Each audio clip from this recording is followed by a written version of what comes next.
Inyua thurire.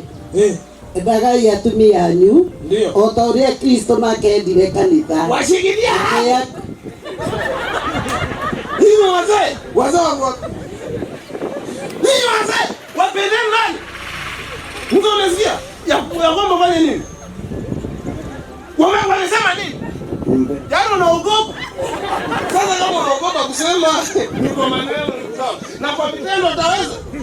Wazee, meki ya Filipu bwana. Tuko pamoja tuko pema. Ya kwamba mama unatandikwa kwako kwa vile hausomi. Yaani mama akija unasema tusome Biblia. Nanyi wanaume wapendeni wake. Kumbe ni Biblia alafu lakini kwa vile hausomi utatandikwa na nitakuombea utatandikwa na hata leo utatandikwa kwa ajili ya usemi wako. Utafuna ule nyobana. Tuko pamoja kiza pepo. Baba mbadilike. Mzunguka mtatandikwa na mtatandikwa na mtatandikwa.